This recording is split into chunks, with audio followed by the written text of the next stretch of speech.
अस्सलाम वालेकुम everyone, this is Mohammad Shaheen Ahmed. और आज की इस वीडियो में जिस टॉपिक को हम डिस्कस करने जा रहे हैं वो है why evaporation is a cooling process. एक छोटा सा रीज़न बनता है यहाँ से कि एवापोरेशन जो है वो कूलिंग प्रोसेस है। तो हम यही देखेंगे कि एवापोरेशन किस तरह से कूलिंग प्रोसेस है। तो वीडियो स्टार्ट करने से पहले एक छोटी सी इन्फॉर्मेशन, हमारे चैनल को लाइक करें, सब्सक्राइब करें, बेल आइकन को प्रेस करें ताकि आने वाली वीडियोस की नोटिफिकेशंस आपको मिलती रहे। स्टार्ट करते हैं। Evaporation is a cooling process. हम अपने लास्ट वीडियोस के अंदर ये देख लिया एवापोरेशन है क्या चीज़, बट हम इसको फिर एक बार कह लेते हैं कि वो मॉलिक्यूल्स जो लिक्विड के सरफेस पे मौजूद होते हैं उन मॉलिक्यूल्स की एनर्जी ज़्यादा होती है as compare to those molecules जो लिक्विड के बॉटम में या मिड में मौजूद है। इसकी वजह हमने ये देखी थी कि इन मॉलिक्यूल्स के ऊपर जो नेट फोर्स लगता है उसकी डायरेक्शन कहाँ होती है, डाउनवर्ड। तो ये मॉलिक्यूल्स कंटिन्यूअस अपवर्ड्स मोशन में यानी अप एंड डाउन मोशन में रहते हैं, जिसकी वजह से सरफेस के मॉलिक्यूल्स की एनर्जी बढ़ जाती है। और सरफेस के मॉलिक्यूल्स की एनर्जी अगर बढ़ गई है तो उसको और इनफ एनर्जी हम प्रोवाइड कर दे तो अपने नेबर के इंटरमॉलिक्यूलर अट्रैक्शन को वो क्या करेंगे, ओवरकम करेंगे और लिक्विड स्टेट से गैसियस स्टेट की तरफ मुंतकिल हो जाएंगे। स्टेट, ठीक। अब ये जो मॉलिक्यूल्स का अपने सरफेस वाले मॉलिक्यूल्स का नेबर के अट्रैक्शन को ओवरकम करके और गैसियस स्टेट में जाने का जो प्रोसेस है उसे हम कूलिंग प्रोसेस कहते हैं। हालांकि अगर आप इसे ऑब्जर्व करेंगे तो प्रॉब्लम यहाँ, कन्फ्यूजन यहाँ अराइज होती है कि अगर इसको इतनी एनर्जी चाहिए कि ये नेबर के इंटरमॉलिक्यूलर अट्रैक्शन को ओवरकम कर सके तो हमें तो उसको हीट प्रोवाइड करना पड़ेगा। मगर ये कूलिंग प्रोसेस कैसे हो गया? हम इसकी मिसाल कुछ यूँ ले लेते हैं कि नॉर्मल ऐसे ऑर्गेनिक सॉल्वेंट्स जिनका बॉइलिंग पॉइंट बहुत कम होता है, मिसाल के तौर पर हम पेट्रोल की बात कर लेते हैं, केरोसिन ऑयल की बात कर लेते हैं, थिनर्स की बात कर लेते हैं। इन तमाम तरह ऑर्गेनिक सॉल्वेंट का जो बॉइलिंग पॉइंट होता है वो कम होता है। तो आपने ये ऑब्जर्व किया होगा कि जब पेट्रोल यानी पेट्रोलियम हमारे हाथ के साथ इंटरेक्ट करता है तो हमें अपने हाथों में क्या फील होता है, ठंड पे महसूस होती है। जिस पार्ट में वो चीज़ लग जाए उस पार्ट में हमें लगता है कि यार यहाँ का टेम्परेचर कम हो चुका है, या इथेनॉल ले लें। क्यों? क्योंकि जब वो वहाँ के मॉलिक्यूल्स एवापोरेट करते हैं तो उस एरिया का जो टेम्परेचर है वो डिक्रीज हो जाता है, और टेम्परेचर डिक्रीज होने का मतलब कूलिंग हो रही है। इसी तरह जब आप अपने हाथों को पानी से वॉश करते हैं तो आपके हाथों में ठंड महसूस होती है। क्यों? क्योंकि वो पानी के वो ड्रॉपलेट्स जो आपके हाथों के साथ अटैच्ड हो चुके हैं वो क्या करते हैं, वो एवापोरेट होते हैं, और एवापोरेट होने के नतीजे में जो आपके सराउंडिंग का टेम्परेचर है वो क्या होता है, डिक्रीज हो जाता है। इसलिए हम कहते हैं evaporation is a cooling process. अब ये देखते हैं कि क्यों एवापोरेशन के बाद, हालांकि वो हीट एब्जॉर्ब कर रहा है, मगर क्यों एवापोरेट होने से सराउंडिंग का टेम्परेचर डिक्रीज हो जा रहा है। देखिए यहाँ पे फिर हम उन मॉलिक्यूल्स की बात करते हैं जो मॉलिक्यूल्स इंटरमॉलिक्यूलर अट्रैक्शन को ओवरकम करके गैसियस फेज की तरफ जा रहा है, ये सेंटर मॉलिक्यूल।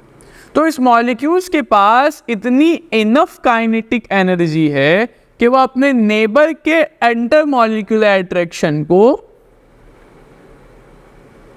मॉलिक्यूलर अट्रैक्शन को क्या कर रहा है, ओवरकम कर रहा है, और अपने नेबर के इंटरमॉलिक्यूलर अट्रैक्शन को ओवरकम करके गैसियस फेस में जा रहा है। बट जैसे ही ये सेंट्रल मॉलिक्यूल अपने नेबर के इंटरमॉलिक्यूलर अट्रैक्शन को ओवरकम करके जा रहा है तो जो रिमेनिंग मॉलिक्यूल्स हैं, यानी ये वाले मॉलिक्यूल जिसको मैंने डार्क कर दिया, ये जो रिमेनिंग मॉलिक्यूल्स है, इन मॉलिक्यूल्स की जो काइनेटिक एनर्जी होती है ड्यू टू दिस क्लीवेज यानी बॉन्ड के टूटने की वजह से इनकी काइनेटिक एनर्जी होती है वो कम हो जाती है। ठीक है, दोबारा इसको समझते हैं कि जैसे ही सेंटर वाला मॉलिक्यूल अपने नेबर वाले मॉलिक्यूल्स के इंटरमॉलिक्यूलर अट्रैक्शन को ओवरकम करके गैसियस फेज की तरफ जाएगा तो जो रिमेनिंग मॉलिक्यूल्स हैं, ठीक है, उन रिमेनिंग मॉलिक्यूल्स की काइनेटिक एनर्जी क्या हो जाएगी, डिक्रीज हो जाएगी। अब एक कॉन्सेप्ट हमने पढ़ा है अपनी वीडियोस के अंदर कि kinetic energy is directly proportional to the temperature. Kinetic energy और टेम्परेचर का जो ताल्लुक है वो एक दूसरे से डायरेक्टली प्रोपोर्शनल है। अगर मॉलिक्यूल्स की काइनेटिक एनर्जी कम हो रही है, इसका मतलब रिमेनिंग मॉलिक्यूल का टेम्परेचर भी कम हो रहा है।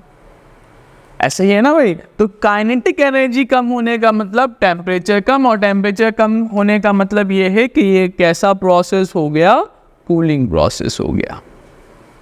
अब इसको थोड़ा सा और हम कॉन्सेप्चुअल वे में समझें तो होता ये है कि जैसे ही ये सेंटर वाला मॉलिक्यूल एवापोरेट कर जाता है, तो जो रिमेनिंग मॉलिक्यूल होते हैं उनकी एनर्जी क्या हो रही है, इनकी काइनेटिक एनर्जी डिक्रीज हो रही है। तो इस एनर्जी को बैलेंस करने के लिए वो क्या करते हैं, जो हमारे पास सराउंडिंग में एनर्जी है ना, तो उस सराउंडिंग के एनर्जी को क्या करते हैं, एब्जॉर्ब कर लेते हैं। अब जैसे ही वो सराउंडिंग के एनर्जी को एब्जॉर्ब करते हैं अपने एनर्जी को बैलेंस करने के लिए, दोबारा उस पॉइंट पर लाने के लिए, तो सराउंडिंग की एनर्जी क्या हो गई, कम। सराउंडिंग से एनर्जी कम, तो सराउंडिंग का टेम्परेचर क्या हो गया, कम। तो आपको उस पर्टिकुलर एरिया का टेम्परेचर कम फील होता हुआ नजर आता है, और आप कहते हैं कि हाथों में ठंड महसूस हो रही है। क्यों? क्योंकि जैसे ही वहां से मॉलिक्यूल्स एवापोरेट करते हैं, तो रिमेनिंग मॉलिक्यूल्स की काइनेटिक एनर्जी क्या हो जाती है, कम हो जाती है, जिसकी वजह से उस काइनेटिक एनर्जी को बैलेंस करने के लिए वो मॉलिक्यूल्स क्या करते हैं, सराउंडिंग से एनर्जी को एब्जॉर्ब करते हैं। अब जैसे ही सराउंडिंग से एनर्जी एब्जॉर्ब होती है उन मॉलिक्यूल्स में, तो सराउंडिंग की एनर्जी क्या हो गई, डिक्रीज हो गई, और जहां एनर्जी डिक्रीज हुई वहां पर टेम्परेचर भी क्या हो जाएगा, कम हो जाएगा, और टेम्परेचर के कम होने को हम क्या कहते हैं, कूलिंग प्रोसेस कहते हैं। तो इसलिए हम कहते हैं evaporation is a cooling process. अच्छा, एवापोरेशन के फैक्टर्स की बात करें तो एवापोरेशन किन किन फैक्टर्स पर डिपेंड करता है। तो एक तो हमने सीखा था कि evaporation is directly proportional to the temperature. Evaporation is directly proportional to the intermolecular attraction. Sorry, inversely proportional to the intermolecular attraction. Evaporation is always inversely proportional to the humidity. एक और एक फैक्टर है, वो ये है कि evaporation is also directly proportional to the surface area of liquid. तो किसी भी कम सब्सटेंस का जो एवापोरेशन होता है वो सरफेस एरिया के भी डायरेक्टली प्रोपोर्शनल है। इसको लॉजिकली सोचें तो अगर आप एक गिलास पानी को ग्लास के अंदर रखेंगे तो उसको एवापोरेट होने में सेवरल डेज लग जाएंगे, मगर जब आप उसी पानी को ज़मीन में स्प्रेड कर दें, फैला दें, तो उसका सरफेस एरिया बड़ा हो जाएगा, और सरफेस एरिया बड़ा होने से मॉलिक्यूल्स जल्दी एवापोरेट करेंगे। अब ऐसा क्यों होता है? क्योंकि हमने पढ़ रखा है कि जो एवापोरेशन है वो हमारे पास क्या है, सरफेस फिनोमेना है।